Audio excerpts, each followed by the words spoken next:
Start, no?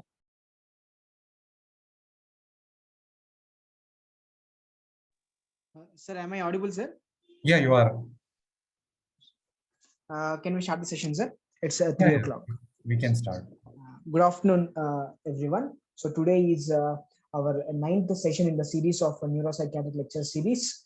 And today's topic is on neuropsychiatric aspects of epilepsy. This topic would be dealt by Dr. Krishna Prasad, sir, who is additional professor in the Department of Psychiatry, NIMHANS. Sir's areas of interest are geriatric psychiatry and emergency psychiatry, apart with psychiatric rehabilitation. Thank you very much, sir, for taking up this important topic on psychiatric aspects of epilepsy. We have already covered a topic on the basics of epilepsy and EEG, and now we will be talking about the specific psychiatric aspects. Thank you one and all for joining the session. Over to you, sir. Thank you, Ravi, and thanks to the organizers, the ONS and IPSKC, for organizing this and giving an opportunity to share my thoughts. I'll share my screen, Ravi. Just tell me if it is visible.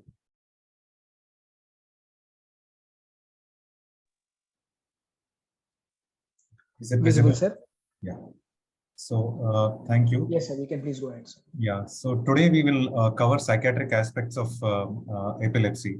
So just to begin with, how does the International League Against Epilepsy define epilepsy? So it defines very clearly epilepsy is at least 2 unprovoked or reflex seizures that occur 24 hours apart, or 1 provoked or reflex seizure with a probability of further seizures similar to the general recurrence risk after 2 unprovoked seizures. That is at least 60% as determined either on an EEG finding or on a neuroimaging finding occurring over the subsequent 10 years, or if there is a diagnosis of an epilepsy syndrome. So these are the 3 different circumstances under which epilepsy can be clinically diagnosed.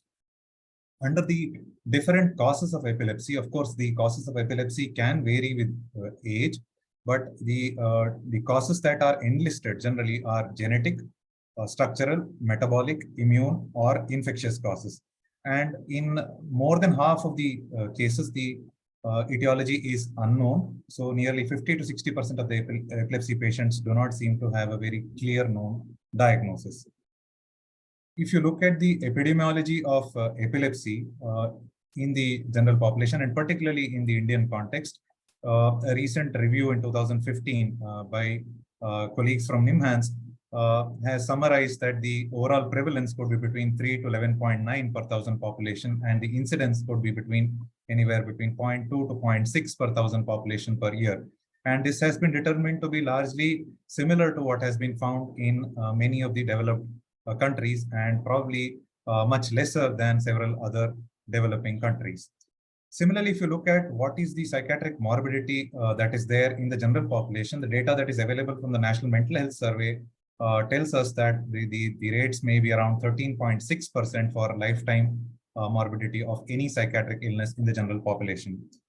Now, with this, if you look at a recent systematic review that summarized the various psychiatric morbidities in epilepsy, mood disorders and anxiety disorders seem to be the most common psychiatric comorbidities in epilepsy.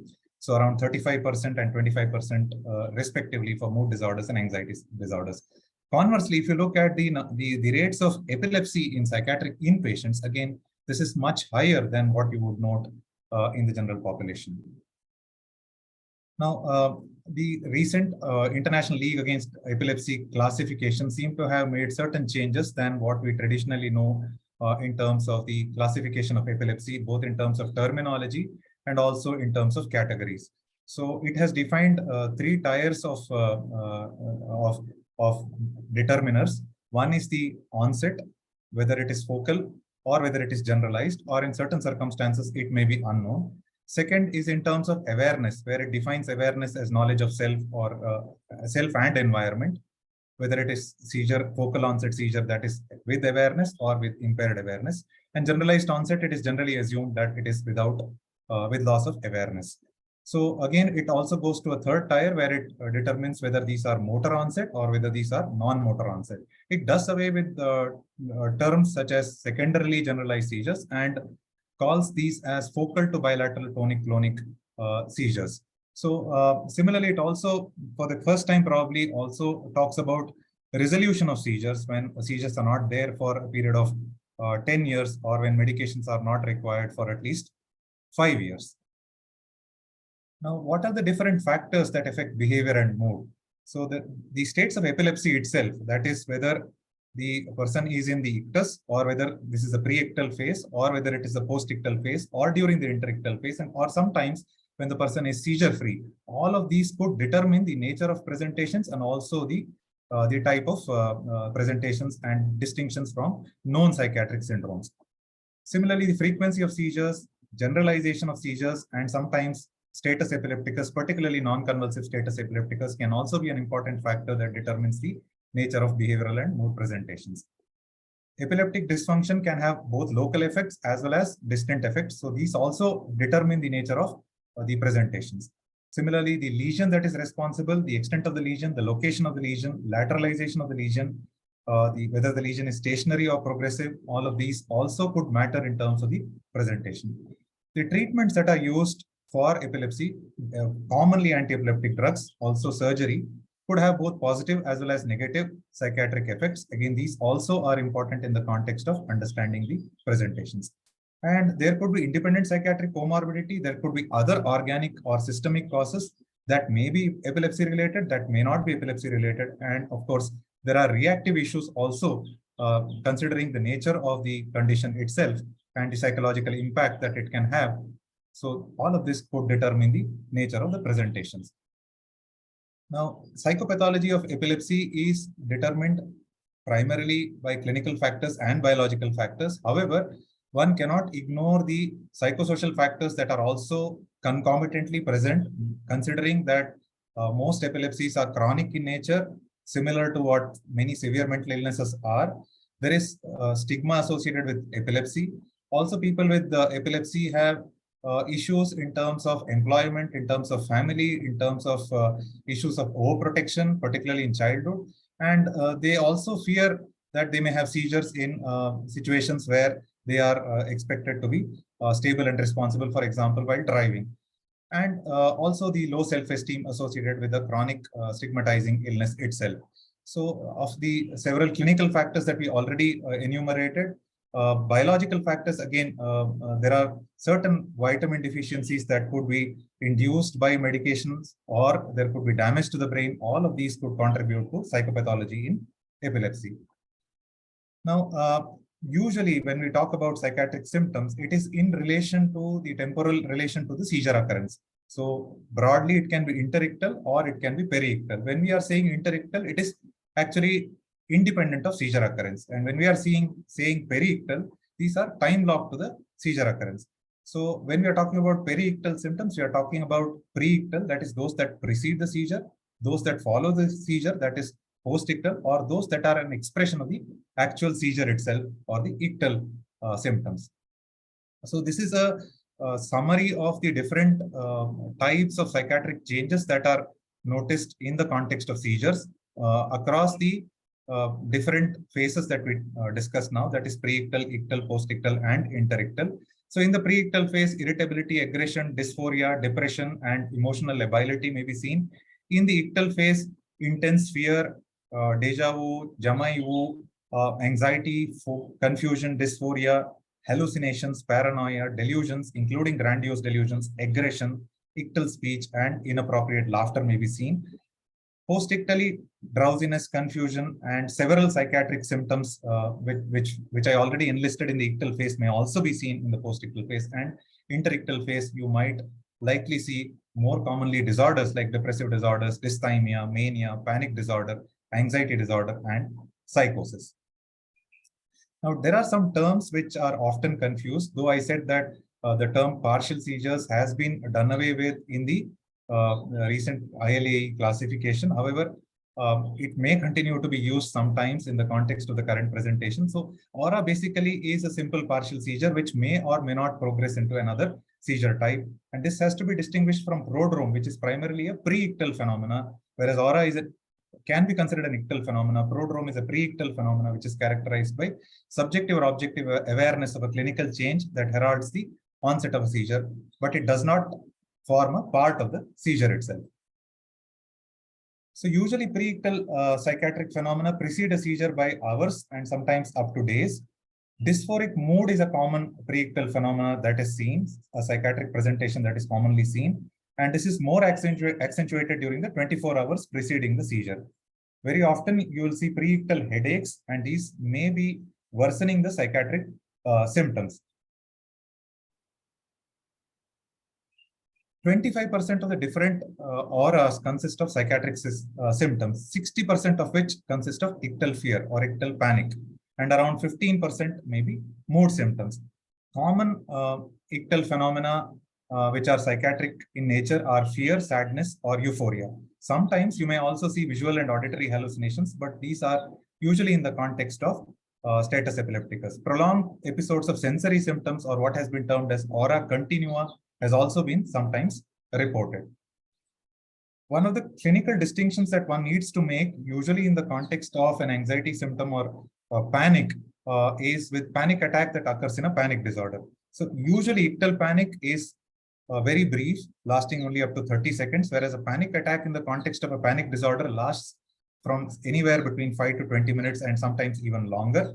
Usually the nature of the ictal panic is stereotypical, that is, it appears to have a similar nature for every episode, but this is not necessarily so in the case of a panic attack in panic disorder.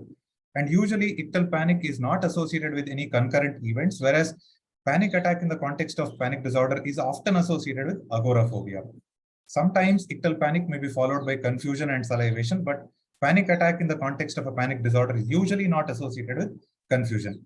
The intensity of an ictal panic is usually not very high, it is only mild to moderate, whereas the intensity is much greater in a panic attack. And one must remember that both ictal panic and interictal panic may coexist. That is, a person with panic disorder might have ictal panic too. And often it is history and a complete history that matters in making the distinction. And of course, aided by EEG. And also there are certain difficulties that we sometimes face in terms of assessing confusion or impairment of consciousness during the episode. Ictal psychiatric phenomena that can manifest are ictal depression. For example, it can appear to be very stereotypical. Again, it is usually associated with other ictal phenomena.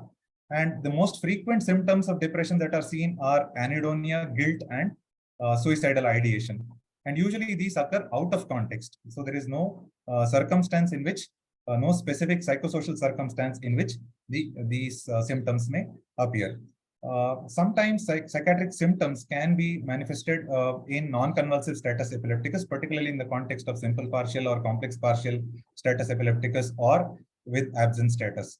So these can be either as depression, agitation, hostility, or as sensory phenomena.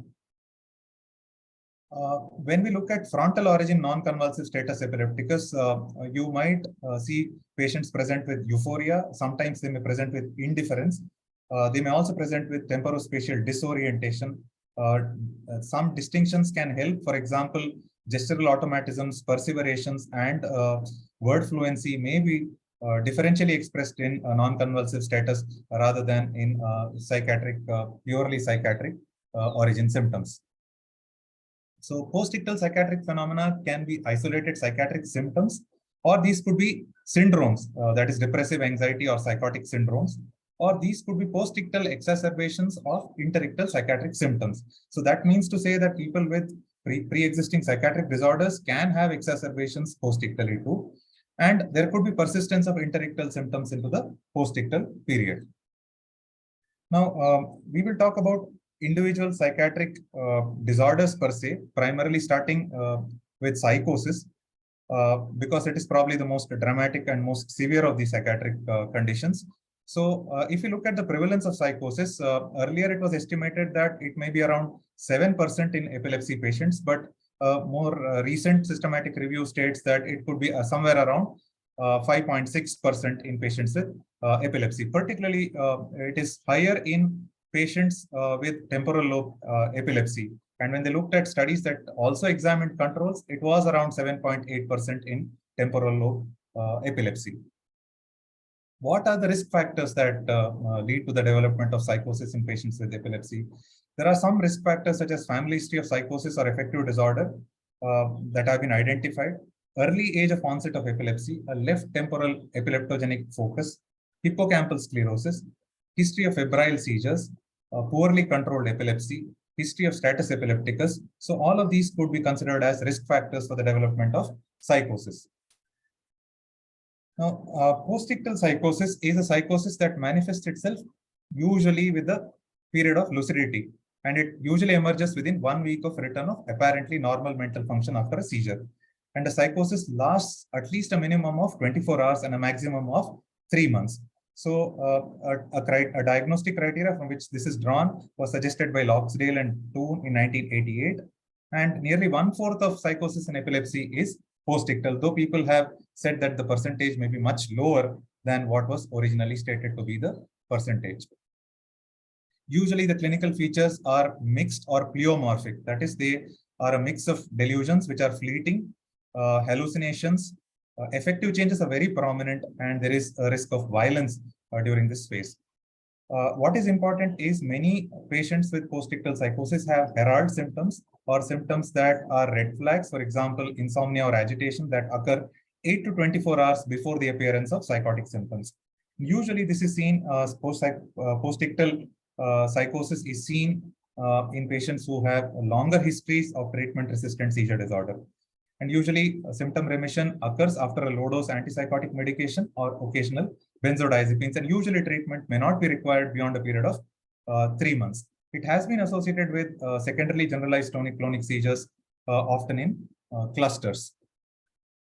Again, specific risk factors for postictal psychosis have been elucidated. For example, presence of bilateral ictal foci, mood disorders among first and second degree relatives, hippocampal atrophy, dysplasias in temporal lobe structures, and in children following status epilepticus. The treatment for postictal psychosis is to identify herald symptoms and to give low-dose antipsychotics. People have even tried prophylactic antipsychotics in certain situations when herald symptoms have been identified early. Duration of treatment will depend on the time it takes for full symptom remission. Usually it is not required for beyond 3 months. Now, this concept of forced normalization was proposed by Landolt, where he said that control of seizures and normalization of EEG may disinhibit the limbic system and may present as interictal psychosis. Now, 2 different types have been proposed to be there: brief interictal psychosis, sometimes called as alternating psychosis, or chronic type of interictal psychosis, which can be difficult to distinguish from schizophrenia sometimes. However, there are certain characteristics of the psychosis. For example, the presence of prominent positive psychotic symptoms without negative symptoms, which are characteristic of interictal psychosis, whereas usually psychosis associated with schizophrenia also has prominent negative symptoms. The personality is usually preserved, and sometimes interictal psychosis can coexist with postictal psychosis. Again, when a person presents with psychosis in epilepsy, it should be understood in the context in which the person presents. It could be simply a pre-existing schizophrenia or acute transient psychosis, and it may sometimes be related to alcohol or drug use. It could be related to affective disorders, or it could be related to other conditions which may be only elucidated on greater history, for example, limbic encephalitis, or even degenerative conditions, particularly in the elderly. And sometimes it can occur in the context of, it can be mistaken in the context of delirium.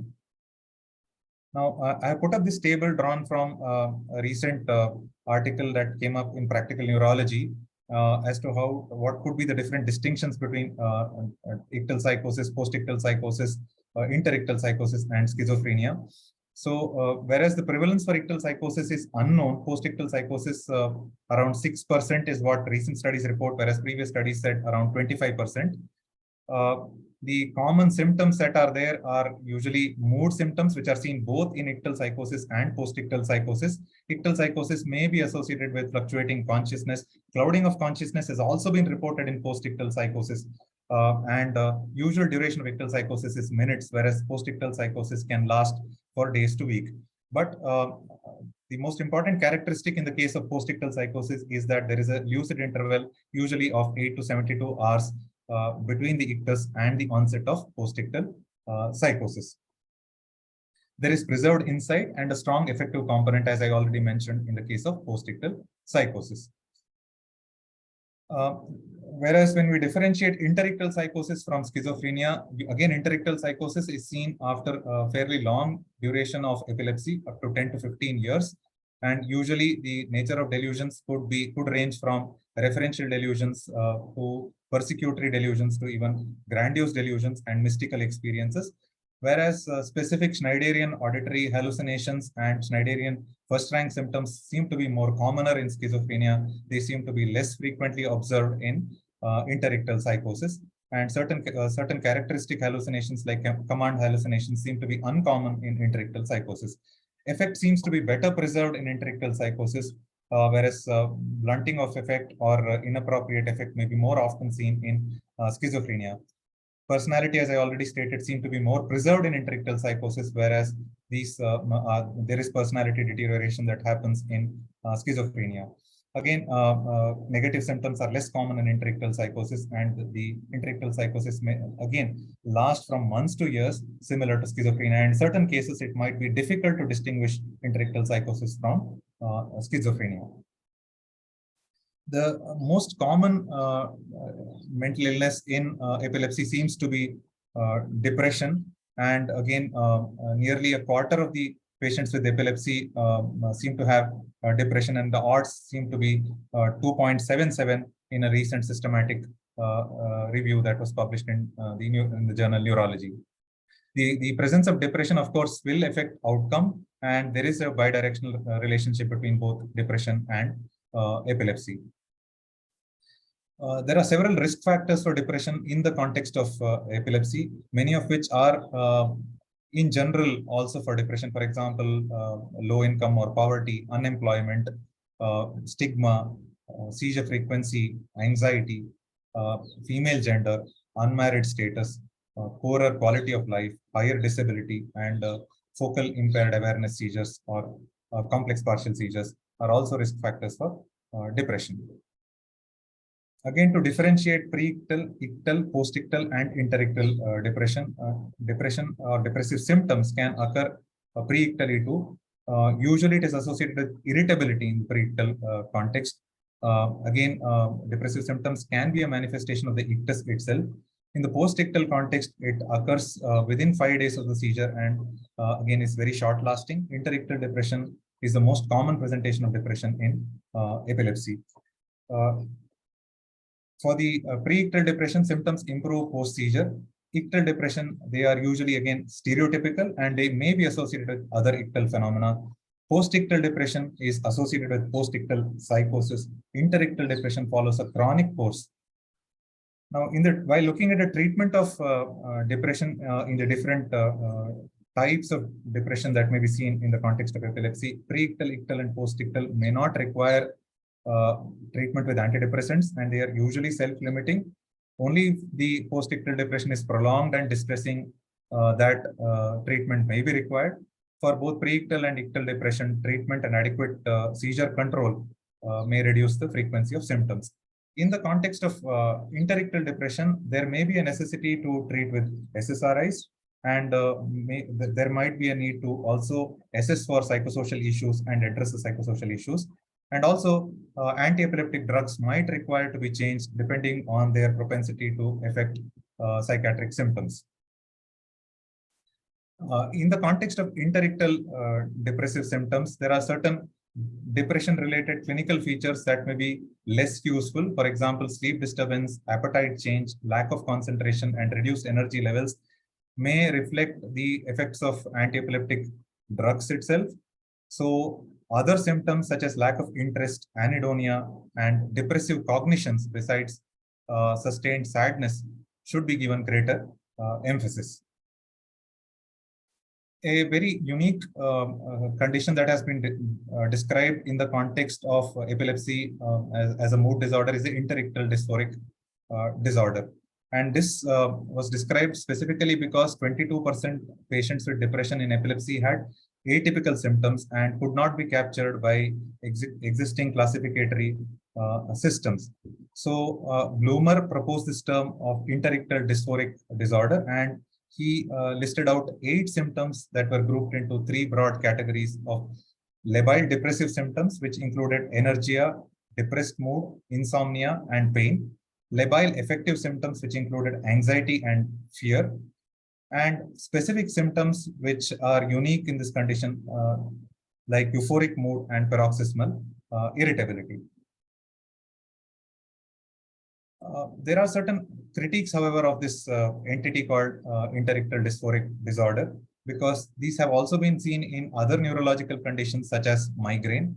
And people have said that many of these symptoms which were enlisted by Bloomer are also similarly seen with bipolar disorder, and these may be probably also considered as cyclothymic symptoms. And often while treating, the recommendations have said that both anti-epileptic drugs and antidepressants are used. So this is very akin to treating bipolar depression.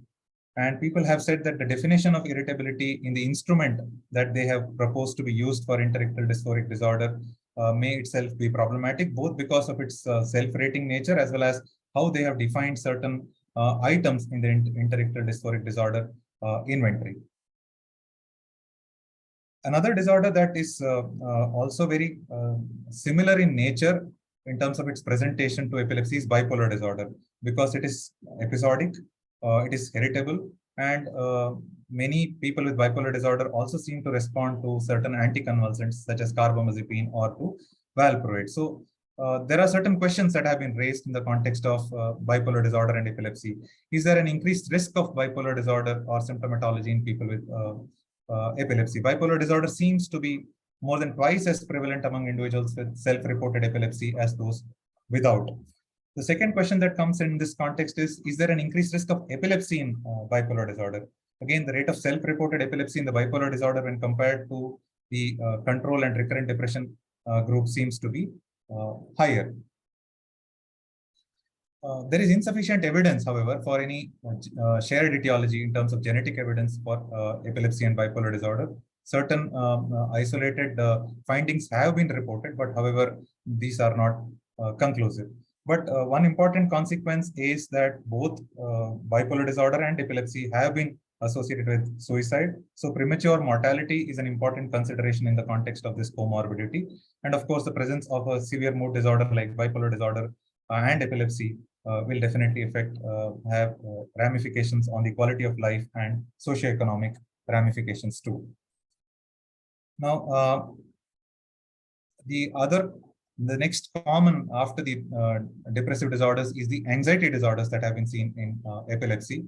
And of course, I mentioned the recent systematic review reported nearly a quarter of the patients have seemed to have anxiety disorders in epilepsy.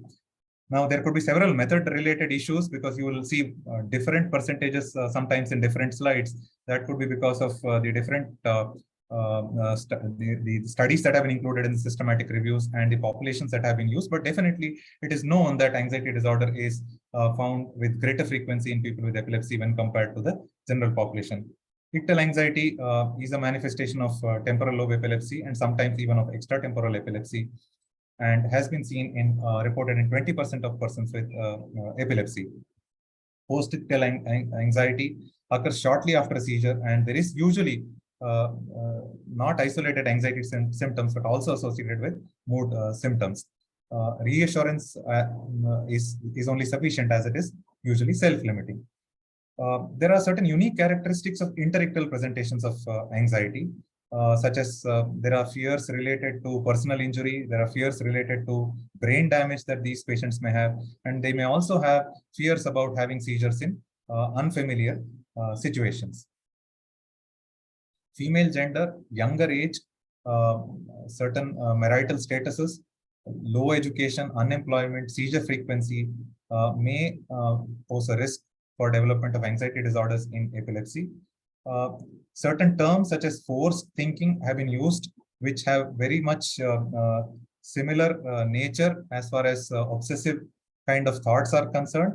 But when we look at literature, forced thinking has been also used in the context of several psychotic symptoms. So the use of this terminology is not very clear. Forced thinking has been associated with cingulate seizures. Now, in terms of treatment, basic information and support, helping patients distinguish between symptoms that are related to the seizure itself and interictal symptoms, and providing support would be necessary. CBT has been found to be effective in general for anxiety disorders, so it may be extrapolated for use in terms of the comorbidity in epilepsy. SSRIs are usually used for treatment of anxiety. One of the problems with the use of psychotherapy in the context of epilepsy is that the seizure, the cognitive impairment associated with seizures, all of these may also affect the assistance that is provided in terms of CBT, and the adherence to CBT itself may be affected because of these limiting factors. And certain anti-epileptic drugs like pregabalin may have anxiolytic properties themselves. Usually benzodiazepines are avoided when used in the context of epilepsy, both because of the challenges with development of dependence and also withdrawal, exception being clobazam.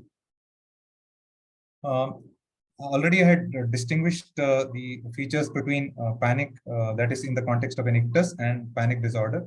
Just to summarize what a recent systematic review found in terms of panic and epilepsy in adults, there is evidence of elevated rates of lifetime diagnosis of panic disorder among people with epilepsy.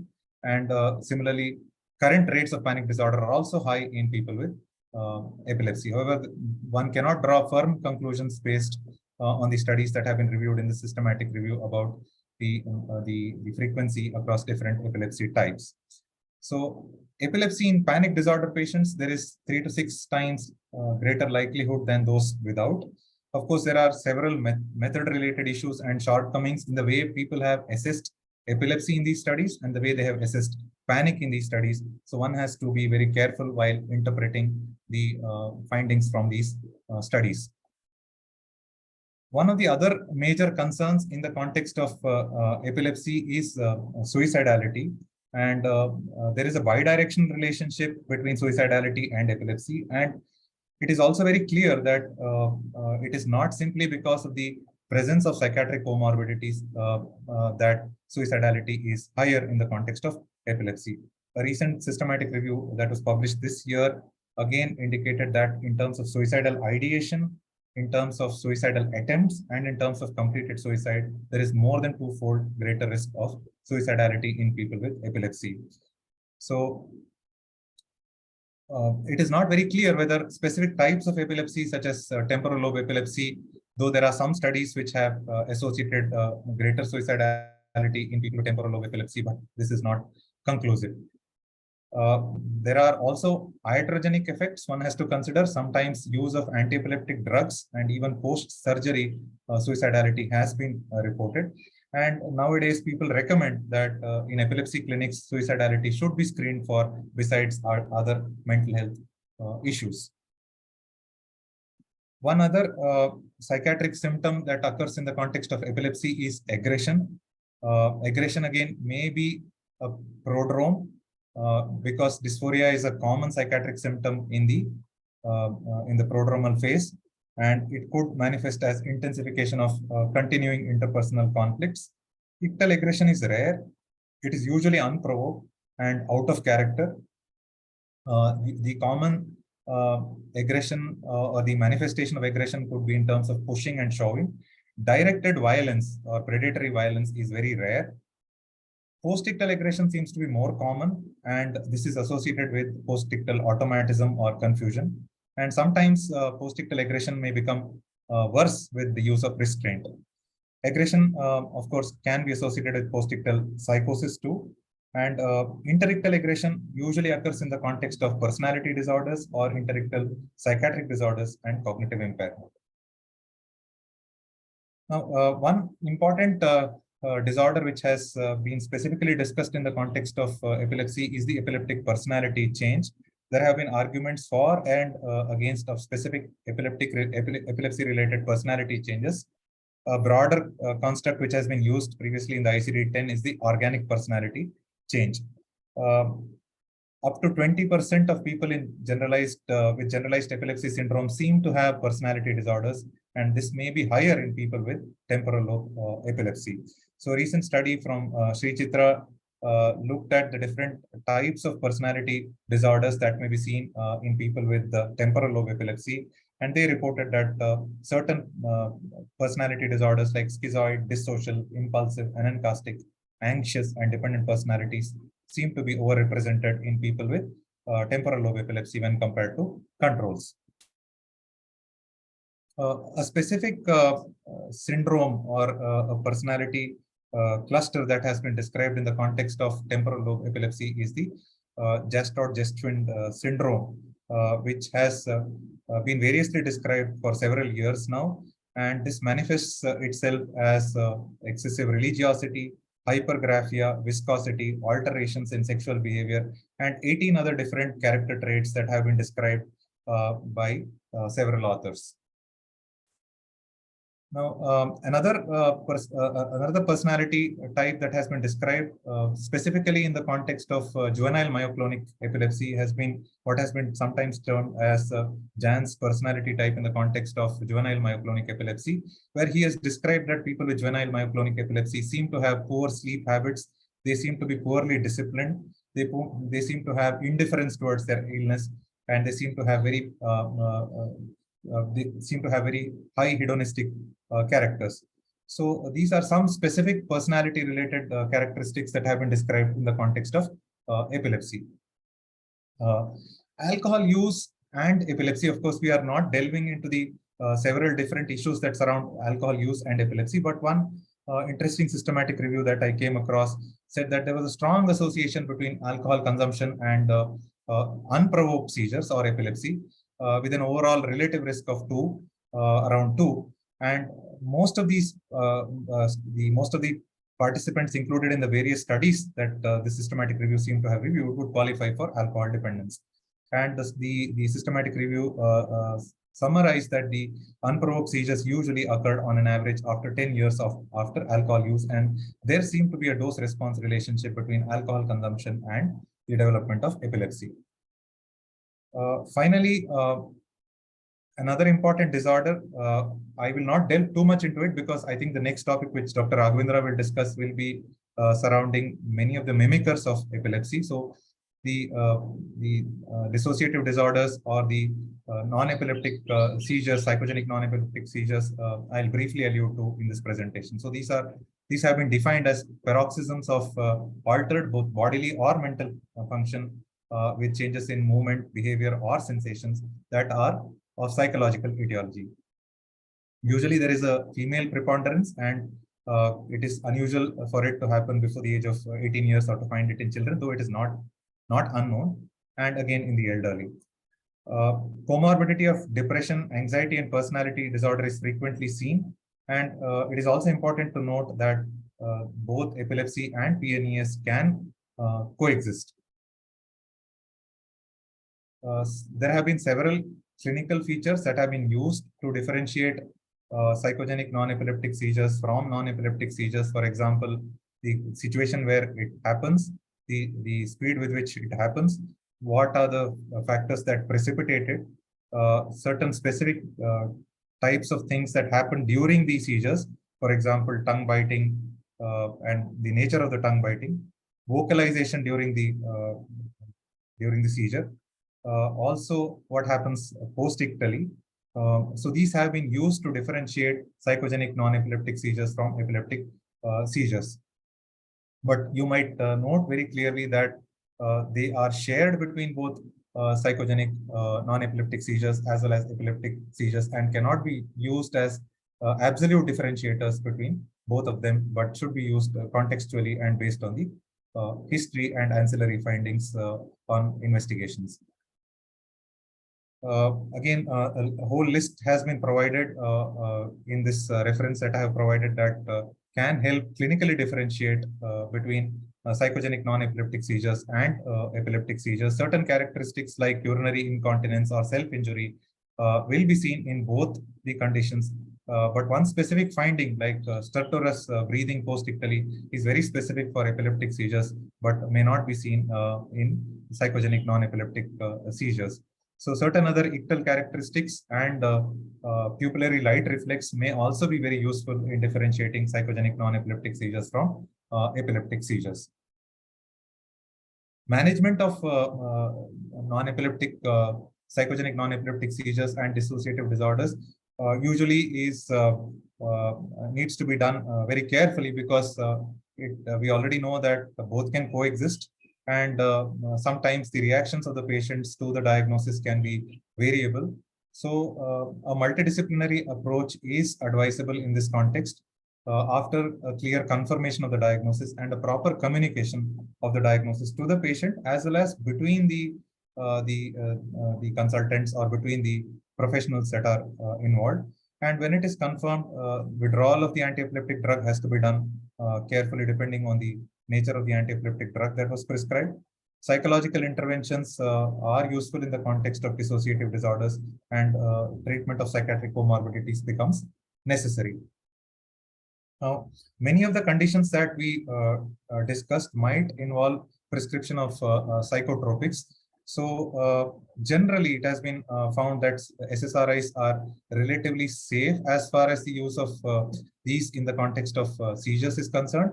But one has to be careful, because some of these recent data seem to suggest that even drugs such as escitalopram and sertraline, which were considered low risk, have been categorized as low to moderate risk in terms of the propensity to lower the seizure threshold.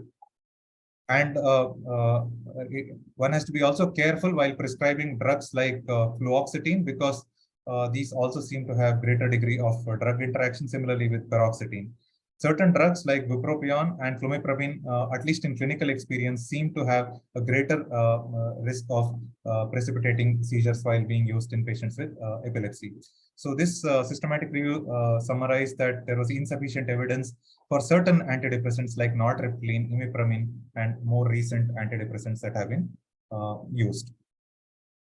As far as the use of antipsychotics and seizures is concerned, amongst the first generation antipsychotics, chlorpromazine seems to carry a higher risk among first generation antipsychotics, and haloperidol seems to be relatively, or butyrophenones in general seem to be relatively safer. Amongst the second generation antipsychotics, of course, clozapine seems to be the most the greatest culprit in terms of the ability to cause seizures. And this is again a dose-dependent relationship that clozapine has with the development of seizures, and it is particularly high when the doses are more than 600 milligrams. One has to also keep in mind that most of these antipsychotics are not prescribed alone, but these are associated with the use of other drugs which may also have proconvulsant actions, like lithium and tricyclic antidepressants. So these may confer greater risk, and sometimes more than one antipsychotics may be used, and these may again confer greater risk for development of seizures. Amisulpiride, olanzapine, and ziprasidone have been found to have medium seizure risk rates, whereas risk rates for aripiprazole, quetiapine, and risperidone have been ranked to be lowest. It is important that you start with low initial doses and use minimum effective doses, and as far as possible, avoid polypharmacy when antipsychotics are being prescribed. Also, it is important that these should be looked at in the context of other history-related details that may inform about seizure threshold. Many of the anti-epileptic drugs that are used may have psychiatric effects. For example, levetiracetam has been implicated more often recently with psychiatric side effects such as irritability. And similarly, other anti-epileptic drugs too have been implicated, like zonisamide. Older anti-epileptic drugs like phenobarbital have been commonly associated with depression and even conduct and ADHD symptoms in children. Some of the anti-epileptic drugs like carbamazepine, valproate, and lamotrigine have been relatively safer in terms of psychiatric side effects as far as the use of anti-epileptic drugs are concerned, including oxcarbazepine and clobazam. However, there are certain risk factors that one may consider as far as the psychiatric effects of anti-epileptic drugs are concerned.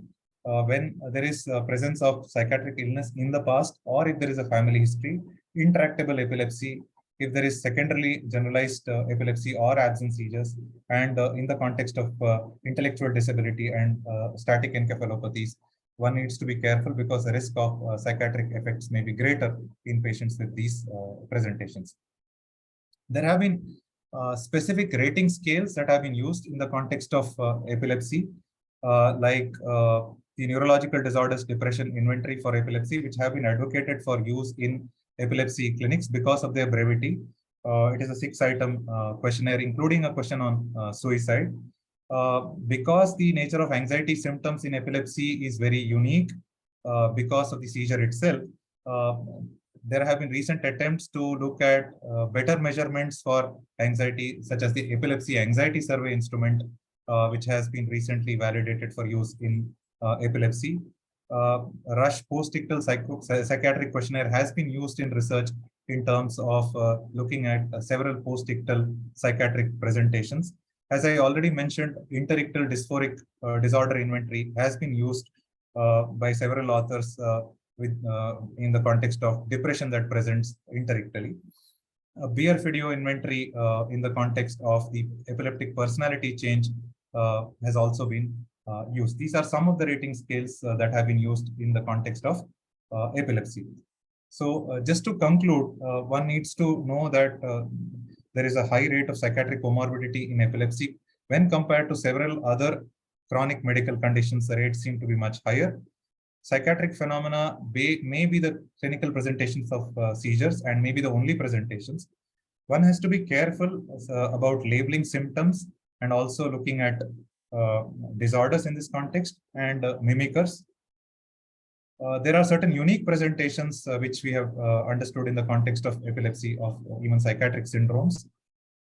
At the end, one should also not ignore the fact that there could be several psychosocial issues in the context of epilepsy and mental illness, and both need to be addressed. There are issues with seizure as far as prescription of psychotropics are concerned, and similarly, anti-epileptic drugs and may themselves carry psychiatric side effects. So one has to keep all of these in mind while dealing with patients with this comorbidity. One other additional information is that epilepsy is a source of disability and has been included in the Rights of Persons with Disability Act. So thank you very much, and over to you, Ravi, for moderating the questions. Thank you very much, sir. I think there are some few questions in the chat box in this feed also. There is some confusion with respect to the word aura. When is this word exactly used, whether with respect to simple partial seizure or complex partial seizure? Yeah, I think it has been very clear that aura has been defined as a simple partial seizure, and usually there is awareness for in the context of simple partial seizures. So it is not necessarily restricted to the use of this term in the context of complex partial seizure. To the second question, with what indifference means, indifference means a kind of lackadaisical attitude towards the presence of the illness itself, or some kind of lack of interest in dealing with the illness itself.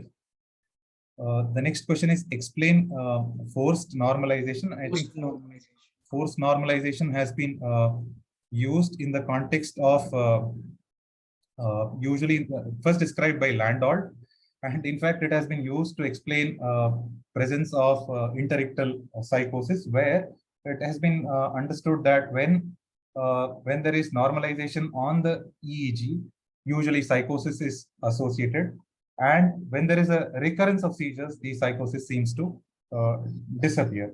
So forced normalization has also been used as an explanation for why with the use of anti-epileptic drugs, sometimes psychosis may be seen. It has also been used in the context of surgery for temporal lobe epilepsy. Depersonalization and derealization difference. In fact, depersonalization and derealization can be features that are seen in complex partial seizures. Depersonalization is used in the context of a change that happens that a person perceives in himself, whereas derealization is in the context of the surroundings. The next question is about breveracetam, whether it has any psychiatric side effects. In fact, levetiracetam seems to have greater side effects when compared to brivaracetam. But in recent reports, we are also seeing that with brivaracetam there is a propensity also to have psychosis and irritability. One of the features that has been the mechanism of action that is very specific to levetiracetam has been its action as an NMDA modulator, which may not be seen with brivaracetam, and that has been proposed that may explain the difference why levetiracetam may have a greater propensity when compared to brivaracetam. And but that has not been borne out in recent reports where even psychosis with brivaracetam has been seen. Levetiracetam and psychiatric adverse effect, when most common, irritability seems to be the most common. In terms of dose dependence, I think there is no clear dose dependence that has been established. And yes, it has been reported even after many years of anti-epileptic use. In fact, that is not the case only with levetiracetam, but even sometimes with other anti-epileptic drugs. And usually levetiracetam is avoided when there is a pre-existing psychiatric morbidity or when new psychiatric symptoms emerge in the context of levetiracetam. The final question is why ECT is one of the modalities used for the treatment of intractable seizures. In fact, I was looking at literature that looked at ECT as a anticonvulsant, and it has been, I think, quite evidently described as a very strong anticonvulsant. Yet there are recent reports that that ECT itself may lead to epilepsy. But the evidence for it to be an anti-convulsant seems to be more stronger than the evidence for it to be a pro-convulsant. Similarly, lithium also has been both described to be a anticonvulsant, particularly in therapeutic doses or in the therapeutic range, but as a pro-convulsant when it is beyond the therapeutic range. So yes, ECT has both sides, but I think the evidence is stronger in terms of, and there is some recent evidence which says also in several recent reports that ECT is useful in intractable epilepsy, and also in when there is epilepsy and comorbid mental illness, it has been safely used. Thank you very much, sir, and thank you very much everyone for actively participating in this session. Any further questions? Any comments, suggestions from the senior faculty in neurology?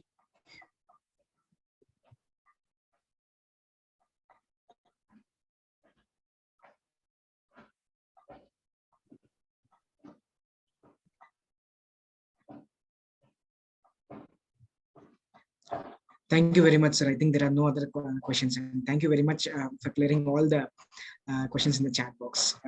Thank you very much. Thank you, Ravi. I have not addressed issues surrounding children. I have not addressed specific issues in elderly, and I have avoided discussion around developmental disorders, both in children and adults. So maybe that is something that we may wish to cover in some other. I think we can arrange one more session on this specific topic, sir. Because this is a 1 hour topic as such. Yeah. So we can do it, sir. Yeah. Thank you. Thank you, sir. Thank you, everyone. We can end the session.